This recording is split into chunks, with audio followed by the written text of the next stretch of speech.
Oh, did Meryl say that? Meryl, you get to kiss a goddess. Really? We'll see what Retta says when she sees this interview.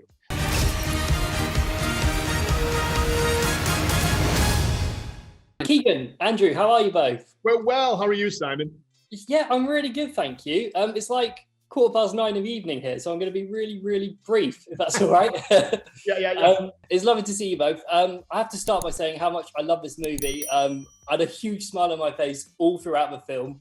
And the message of the film is so wholesome, so it sort of leads me nicely into 2020 has obviously been a really difficult year for us all. So what makes The Prom the perfect movie for us all to sit down and watch? Well, it's interesting. I think what you just said is a big part of it. Is that there's hopefulness. I mean, you pretty much get everything you would want. There's, I mean, just on the basic level, there's colors and glitter and dancing and singing, but there is this message and theme of hope and acceptance. And I think that that's something that will resonate with audiences and resonate with audiences all across the world. So that's one aspect of the project that I think is going to be wonderful and help usher in 2021. You know, about time as well. I think it was literally just like watching and getting a massive hug while I was watching the movie. It was lovely. So it's amazing to think that The Prom is not only based on a true story, but to see how it's like had an impact on so many people in such a short space of time. And now is a huge movie directed by Ryan Murphy. So Andrew, how does it feel to be a part of its legacy? Well, it's I mean, I think it's a testament to how Ryan Murphy does what he says he's going to do. He's one of the most trustworthy people in Hollywood, which is not a phrase you use a lot about people in Hollywood. But if Ryan says he's going to do something, he does it. And I remember it was a little over a year ago that he called me and said, we're going to make this into a film and I would like you to be a part of it. And, sometimes as an actor, you get those calls about potential work and you kind of feel like, well, I'll believe it when the contract shows up. But never, ever did I doubt that Ryan was going to pull this off. And he not only did it, but he did it in a really spectacular way. And I feel like it's such a beautiful and specific story that he chose to tell, and that he came to Broadway and found something that, he's going to now we get to share with the world, which is very exciting. So thanks Ryan Murphy for Amen. Thanks Ryan Murphy. Yeah. It is an amazing addition to the Ryan Murphy universe. I guess he's got his own universe right now. Who else can do like American Horror Story and then at the same time do who does The Prom? Who does Glee and 911? Exactly. So I mean, like that's the legacy. There's also, I mean, what a cast, right? I mean, not only yourselves, we have Nicole Kidman, James Corden, Kerry Washington, and of course Meryl Streep. Keegan. Yes, let's keep our eye on her. Keegan, this might be the hardest question I've ever asked anyone in an interview, but seeing as you play Meryl's love interest in the film, what are you most proud of? Playing Meryl's love interest in The Prom or being Donna Meagle's husband in Parks and Rec? Oh my gosh, this is the hardest question. It's funny. It's very funny, Simon. Hardest question you've asked. How about the hardest question I've ever had to answer? I'll take that. Listen, if my character told Donna that in a moment of weakness he kissed Meryl Streep, she would forgive him.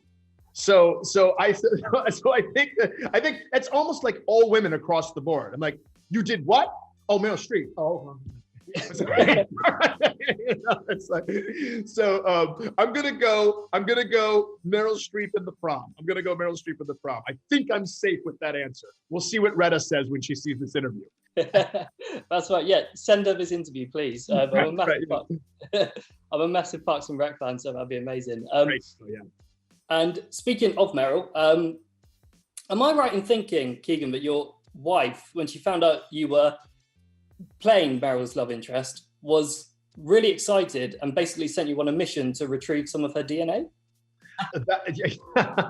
My wife was very thrilled. She was very thrilled. It's interesting, one of those things, because when you're married or in a relationship and then you're playing someone's love interest in a project, it's not the most comfortable thing in the world. So it is one of those situations where you're happy it's Meryl Streep for so many reasons. And this is one of them.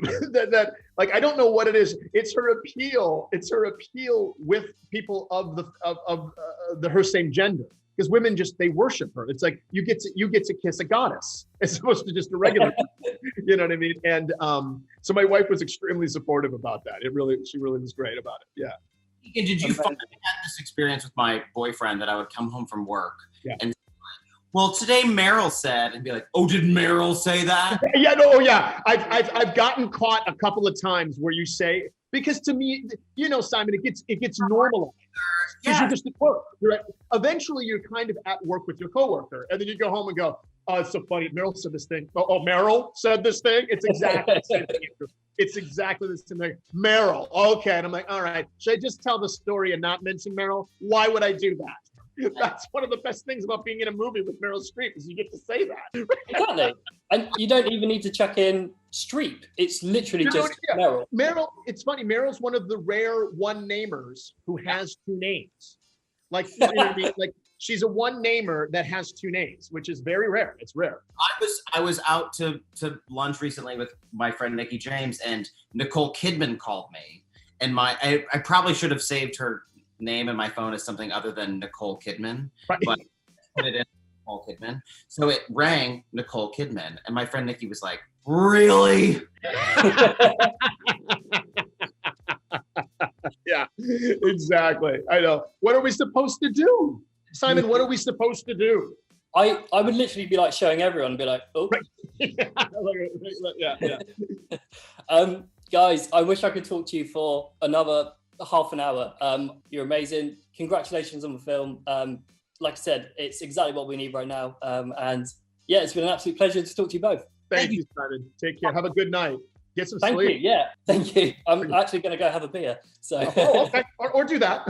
Hey, what's going on? I'm Kevin Hart. Hi, my name's Eric Snowstreet. Hi, I'm Margot. I'm Journey. I'm James McAvoy. I'm Daniel Radcliffe. I'm Rebel Wilson. I'm Jeremy Clarkson. I'm going to be translating some Scottish tweets for It's Gone Viral. On It's Gone Viral. Ooh. On It's Gone Viral.